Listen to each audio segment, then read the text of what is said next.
OBC आरक्षण सबसे बड़ी सुनवाई। जी हां, मध्य प्रदेश में पंचायत और निकाय चुनाव में ओबीसी आरक्षण को लेकर सुप्रीम कोर्ट में आज फिर से सुनवाई होगी। प्रदेश में पंचायतों की 23,000 सीटों और नगरीय निकायों की 321 सीटों पर कार्यकाल खत्म होने के 2 साल बाद भी चुनाव न होने पर सुप्रीम कोर्ट ने हैरानी जताई है। निकाय और पंचायत चुनाव के मामले पर कल सुनवाई करते हुए सुप्रीम कोर्ट ने राज्य सरकार से ओबीसी आरक्षण से संबंधित डेटा मांगा, जिस पर एमपी सरकार की ओर से कहा गया कि ओबीसी आबादी और आरक्षण से जुड़ा डेटा 25 मई तक तैयार हो जाएगा, लिहाजा सरकार को थोड़ा वक्त और दिया जाए। इस पर सुप्रीम कोर्ट ने राज्य सरकार को ओबीसी आरक्षण के लिए अब तक की गई ट्रिपल टेस्ट की पूरी कार्रवाई आज कोर्ट के सामने रखने के आदेश दिए हैं और आज दोपहर 2 बजे फिर से मामले की सुनवाई तय कर दी गई है। आपको बता दें, सुप्रीम कोर्ट ने क्वांटिफाइबल डेटा के बिना निकाय और पंचायत चुनाव में ओबीसी आरक्षण देने पर रोक लगा रखी है, जिस पर महाराष्ट्र सरकार को बड़ा झटका लग चुका है।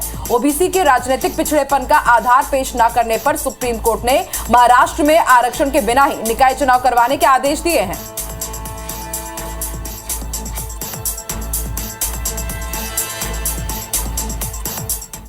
चलिए आज जानकारी के लिए सीधे रुख कर लेते हैं जबलपुर का। बात करेंगे हमारे सहयोगी विजेंद्र से, जो सीधे जबलपुर से हमारे साथ लाइव जुड़ चुके हैं।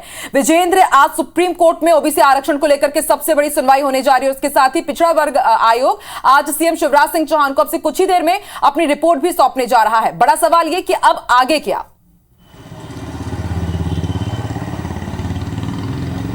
बेशक अब आगे क्या और आज का दिन तय करेगा कि आगे क्या होगा। और आज बेहद महत्वपूर्ण दिन है। सुप्रीम कोर्ट में नगरीय निकायों और पंचायतों में जो ओबीसी आरक्षण है उस मसले को आज कोर्ट ने सुनना है, कोर्ट में सुना जाना है। और मुख्य तौर पर कल ही जिस तरह से कोर्ट ने एक तरह से हैरानी जता दी थी कि प्रदेश की 23,000 से ज़्यादा पंचायतों की सीटें रिक्त हैं, 321 से ज़्यादा निकाय चुनाव नहीं हुए हैं, उनकी सीटें रिक्त हैं। ये आखिर ये लेट लतीफ़ी क्यों की गई है? और चूँकि आपको याद होगा कि जनवरी माह में ही सुप्रीम कोर्ट ने एक फैसला सुनाया था और ये कहा गया था कि बिना ट्रिपल टेस्ट के पंचायत चुनावों में या निकाय चुनावों में ओबीसी आरक्षण नहीं दिया जा सकता। इसके बाद सरकार ने प्रदेश में निकाय और पंचायत चुनाव, खासतौर पर पंचायत चुनाव कराने की अधिसूचना जो थी वो वापस ले ली थी और उसके बाद चुनाव जो थे खटाई में चले गए थे।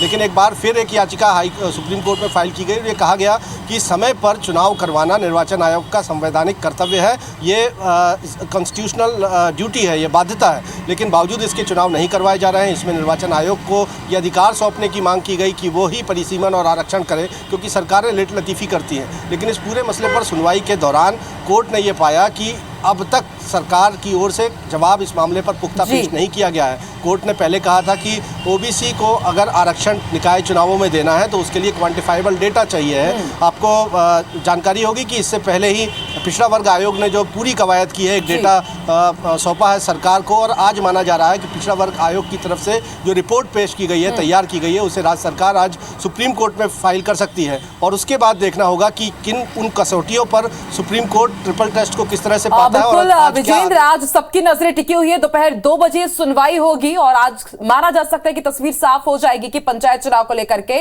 सरकार का रुख क्या रहेगा, कोर्ट का क्या रुख रहेगा। आप नजर बना के रखिएगा। शुक्रिया फिलहाल पूरी बातचीत के लिए।